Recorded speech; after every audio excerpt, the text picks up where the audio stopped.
So how do we go about solving this?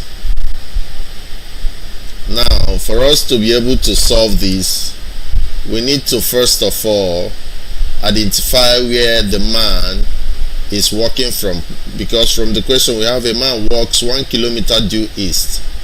So if we have this as the reference point, where this is north, this is west, this is east, and this is south.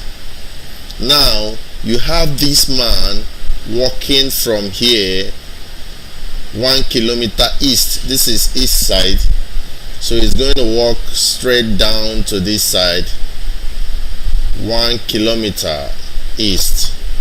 Then after walking 1 kilometer due east, he then walked 1 kilometer due north. So he's going to walk up north. This is direction of the north, because this is east, this is north.